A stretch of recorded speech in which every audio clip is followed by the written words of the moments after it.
こんな思いを抱くことありませんか？一生懸命頑張ってるのになんか報われない。良かれと思ってやってあげたのに感謝してくれない。あなたのためにやったのに全然気づいてない。いつも相談に乗ってあげてるのに私が相談したらスルーするってなんで？なんでいつも私に頼ってくるの？私の気持ちなんて全く考えてもらえない。なんか私のこと都合よく扱ってない？あれこれ配慮してあげたのになんで分かってくれないの？女って損。長女って損。まとめると、なんかいつも私ばかり損してるという思いですね。でもそういう気持ち声に出していますか？相手にそう伝えていますか？どうやら私ばかり損してると感じる方は、そういう不満を抱えても滅多なことでは言葉にせず、心の中に溜め込んでしまう方が多いみたいです。すると表面的には笑顔で振る舞っていても、心の中にはそんな不満や怒りがどんどん溜まっていきます。だから人と関わりを持ちたくなくなったり、感情が爆発しそうになったり、どうしていいかわからず途方に暮れたりしてしまうのでしょう。私はカウンセラーとしていつも私ばかり損してるという思いを抱えている方とたくさんお会いしてきました。振り返ってみれば私にもそんな時代がありましたし、今でもそう思うことがあります。いつも私ばかり損してると感じている方は実にいい人が多いんです。人の気持ちがわかるからさりげなく相手に配慮した行動ができる。謙虚であまり自己主張をせず和を大切にする。優しくて思いやりがあり周りに気を使わせない行動ができる。場の空気を読んで動くことができる器用さがある。頭が良かったり仕事ができたりとても優秀なのでみんなから信頼されている。器が大きいので他の人が嫌がることも喜んで引き受けられる。しっかりしていて真面目なので人望がある。与えることが大好きで人を喜ばせたい気持ちが強い。争いを好まない平和で穏やかな資質がある。ざっとこれだけの長所や価値が思い浮かびます。しかし残念ながら私たちの長所や価値は諸刃の剣な側面があります。時に空回りしたり裏目に出てしまったりすることも多いのです。せっかく相手のためにみんなのために頑張ったのにそれが報われないなんて辛すぎますよね。しかも1回や2回じゃなくいつもそんな思いをするとしたらもうバカバカしくなって何にもしたくなくなるかもしれません。またこれらの長所や価値が逆に自分にプレッシャーを与えてしまうこともあります。いつも優しくて親切な人だと思われていたら、体調が悪い時にもすごく忙しい時にもその期待に応えたくなってしまう。相手の気持ちがわかるからこそ少々無理をしてでも頑張ってしまうのです。それでも相手はいつも優しくて親切なあなたがいつも通りのことをしてくれただけと受け取るので、思ったほど感謝されたり報われたりすることが少ないのです。これもやりきれないですよね。いつも私ばかり損してると感じているのは長所や価値をたくさん持っている方々です。だからその長所や価値を正しく使うことができれば損するどころかたくさん得をすることができますし、その得を自分の大切な人たちと分かち合うこともできるのです。なんだ、私ってめちゃくちゃ素晴らしい人じゃないかと胸を張って思えるようになるために、まずは数多くの例を見ていくところから始めましょう。こんにちは、ハピケンことハッピー研究所の翔です。今回はいい人すぎていつも損してる自分の守り方という本をご紹介したいと思います。皆さん、いい人って言われることはありませんか？やっぱりよく言われている。だと思いましたよ。僕もよく言われるんです。ルールを守ったり、気を利かせたり、相手の気持ちをおもんばかったりするのは自分がそうしたいからいいんです。と思ってはいるのですが、同時に感じてしまう何とも言えないもやもやとした状況、ありますよね。生地いい人というレッテルがあるばかりに、窮屈な思いをしたり、疲れたり、本当の自分を出せてないかもな、なんて悩んだり、あるいは、こっちのいい人気質に甘えてくる人がいたりもしますよね。あら、あーた、こっちのいい人にそこまで乗っかっちゃうの？とか、そもそもこっちが気を利かせる前提の話になっちゃったりとか。このやり場のない気持ち、どうにかなるものではないと思っていたのですが、どうにかなるみたいなんです。本書を読むと、こんないい人と呼ばれる人の心の内が解き明かされ、奥底に横たわるもやもやとした気持ちが解放されて、いつもご機嫌な生き方ができるようになるんです。著者は根本博之さん。根本さんは心理カウンセラーとして約20年、2万人以上の相談者の様々な悩みと向き合ってこられました。講師、作家として活動も行われていて、実に多くの著書を出されており、ご存知の方も多いと思います。本チャンネルでも以前、執着を手放して幸せになる本、いつも無理してるなと思った時に読む本をご紹介させていただいております。そんな根本さんが、いい人の裏にあるマイナスの感情を整理、対処することで、心のモヤモヤを晴らし、気分を上げて幸せを呼び込むことができる方法を教えてくれるのが本書なんです。本動画では、そんな本書の雰囲気をご紹介したいと思いますので、ぜひ最後までご覧になってくださいね。そして今回も幸せのチャーム探しがございます。この金色のカエルのチャームを動画のどこかにいくつか置いておきましたので、見つけてみてくださいね。見つけたら小さな幸せゲットです。果たして何個あるのでしょうか？全部でいくつあるのかは動画の最後にお伝えしますね。それでは続きをどうぞ。ハッピー研究所では幸せになるためのいろいろなノウハウをご紹介しています。よろしければ高評価、チャンネル登録していただけると嬉しいです。いつも私だけ損してる9つのパターン。普段の生活で自分だけ損してるような感じ、いつも損してるような感覚、誰しもお持ちだと思います。この損してると感じるパターンをざっくり9つに分けてみたので、皆さんぜひチェックしてみてください。中には全部思い当たるという方も珍しくないのでは？私のブログや SNS で損してる体験を募集したところ、たくさんのご意見が集まりました。それぞれの事例として紹介させていただきます。リアルな話なので、自分の経験と照らし合わせて読んでみてください。パターン1、真面目すぎて損してる。普段は9割真面目な人が1割不真面目なことをすると、その1割の不真面目な部分が悪目立ちし、印象に残る。普段は9割不真面目な人が1割真面目なことをすると、1割の真面目なことがすごくありがたがられて褒められる。真面目って損なのでは？まさにこれあるよねという話です。真面目なのはいいことだとされる一方、逆にそれで損しちゃうケースって少なくないのかもしれません。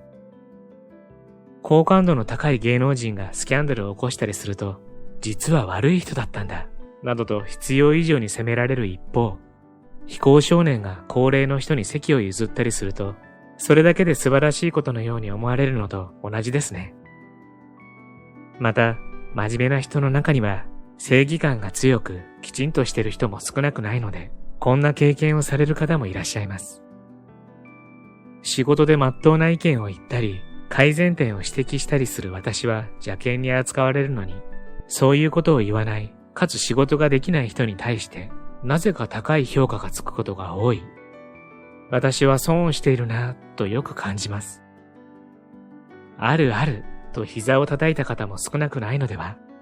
日本では和を乱す行為はタブーとされているので、特に組織の中で真っ当な意見を言う人が煙たがられたり、嫌われたりする傾向が多いかもしれません。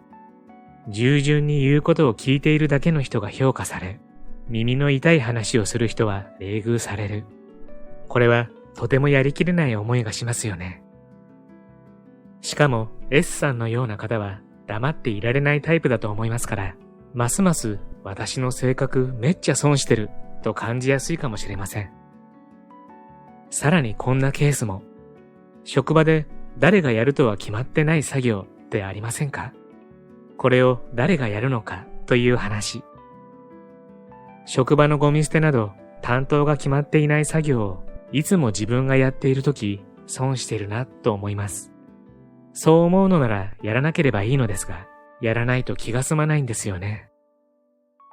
気づいた人がやればいいなんてことになっていると、その作業をするのは気が利く人やきちんとしている人ばかりですよね。しかも別に命じられてやっているわけじゃないのに、あ、ゴミ捨ては Y さんの仕事でしょなんて認識されてしまう。なんとも嫌な気分になります。このやらないと気が済まないというところが Y さんがいい人であると同時に損してると感じやすい要因かもしれませんね。パターン2、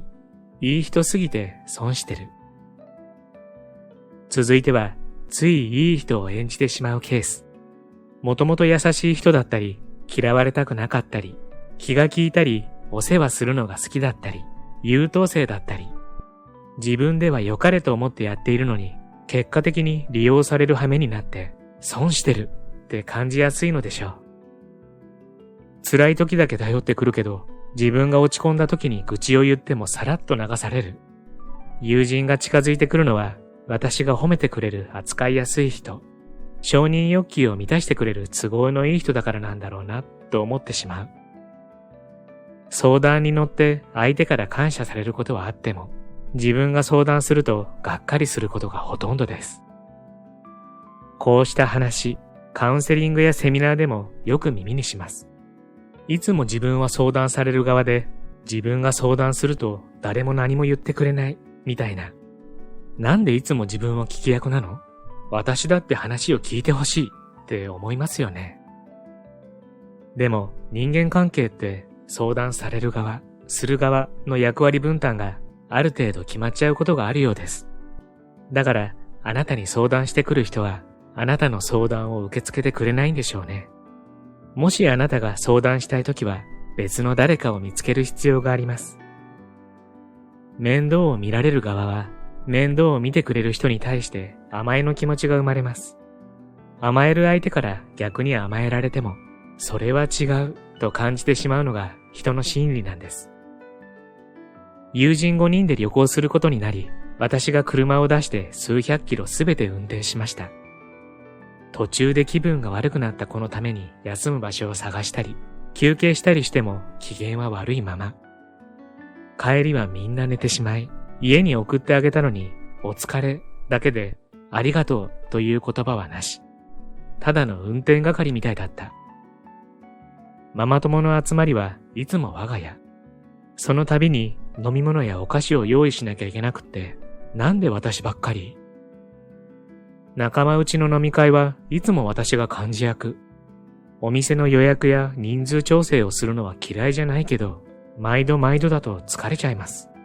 たまには誰かに代わってほしい。いい人だと思われるのは悪くないけど、いつも自分一人が頑張ってるような。そう感じると疲れてきちゃいますよね。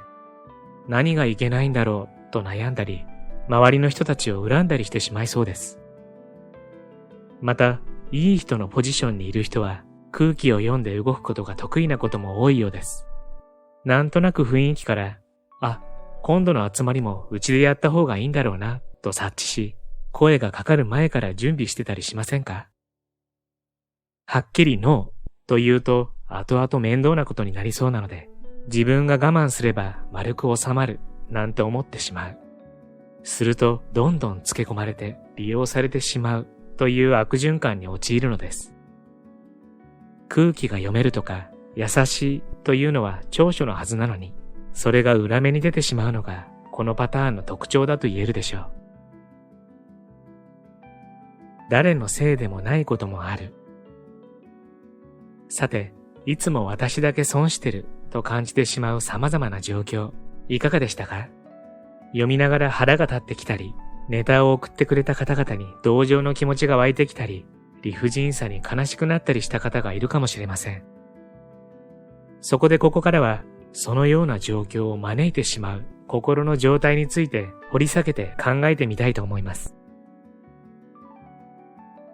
与えるがいつの間にか自己犠牲に。良かれと思って自分からやっていることだとしても、人は分かってほしい、褒めてほしい、認めてほしい、正しく評価してほしいという気持ちを捨てきれないものです。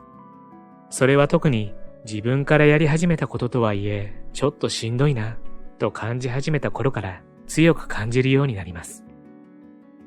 初めの頃は与えるという気持ちで始めたことがだんだん負担になってきて、本人の中で犠牲という意識に変わってくると、そのような不満、欲求、ニーズが出てきます。これを自立の依存問題と言います。自律的な人の中にある依存的な心のことで、誰にでもあるものです。ここで与えると犠牲の違いを整理しておきます。与えるというのは、愛することの具体的な表現の一つで、してあげると相手が喜び、そのことが自分の喜びにもなる行動を指します。つまり、見返りを求めない無償の愛です。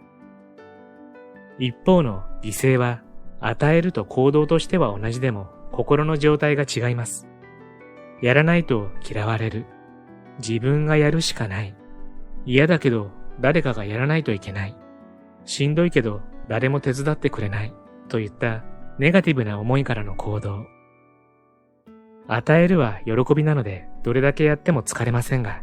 犠牲はいやいややってるので心がどんどん辛くなってしまうのですね。正しさで追い詰めようとする人。皆さんの周りに正論を主張する人っていませんか？確かに言っていることは間違ってないけど、何か嫌な感じを受ける。そんなことってないでしょうか？心理学には正しさの争いというテーマがあり、人間関係のトラブルを引き起こす大きな要因の一つになっています。職場でのやりとりでも、パートナーシップでも、家族でも、ご近所付き合いでも、何か揉め事が起きると、どちらが正しいかという議論がなされます。その問題が大きくなれば裁判沙汰になるわけですね。心理学にはこんな格言もあります。正しさと幸せは反比例する。正しさを主張すればするほど幸せは逃げていくという意味です。仮にあなたが正しいとすれば相手は間違っているわけです。そうすると正しいあなたは相手に訂正、謝罪、弁償などを求めたくなるでしょう。その時、相手のあなたに対する感情はどうなるでしょう。当然ながらあまり気分は良くないはずです。もしそれが夫婦間、あるいは毎日顔を合わせる職場内で起きたとするなら、相手はどんな気分で毎日を過ごすことになるでしょう。そこから正しいあなたと間違っている相手との関係はどうなると思いますか？円満に行くか、それとも関係性は壊れていくでしょうか？もちろん一概には言えませんが、相手の間違いを指摘して自分が正しいことを主張し続ければ、関係は険悪になって時間が経つほどさらに悪くなるでしょう。一方が正しさを主張し、もう一方が指摘を受けるだけの関係は、やがてうまくいかなくなるのです。多くの人はそのことを知っているため、もしあなたが正しさばかりを主張する人だと認識されると、それがどれだけ素晴らしい意見であっても、その環境においてあなたは煙たがられる存在になってしまいます。ここで仕事で真っ当な意見を言ったり、改善点を指摘したりすることで損してると感じていた S さんを思い出してみましょう。S さんの感じている理不尽さはもちろん理解できますし、意見を言ったり、改善点を指摘したりすることが悪いわけではありません。むしろ素晴らしいことだと思います。しかし、ここで大事なのはその伝え方、表現の仕方なのです。一方的に正しさを主張し、相手を責めるような態度をとってしまうと、相手はあなたの主張そのものではなく、あなたのその態度に嫌悪感を示して感情的に反発します。人間は感情の動物です。主張や意見が正しいとは分かっていても、感情が受け入れなければ、人は相手に嫌悪感を抱くものです。そしてその関係は険悪なものになってしまいます。せっかく素晴らしい意見を持っているのに、相手に拒否されるなんてもったいない。つまりこれはコミュニケーションの問題であり、あなたが自分の意見、正しさを主張する際は、どう伝えれば、表現すれば、相手がきちんと受け止めてくれるだろう、ということまで考えておく必要があるのです。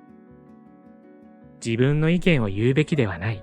改善点を指摘するのは良くない、と言っているのではありません。その表現の仕方を工夫する必要があるのです。さらに少し深掘りすると、正しさを主張する傾向がある人は、実はとても繊細で心に傷を多く持っていることが多いようです。もう二度と傷つかないために、正しさという鎧を身につけ、自分を守ろうとしているのです。こうした心理を覚えておくと、あなたの周りにいる正論を主張する人の見方も少し変わってくるのではないでしょうか。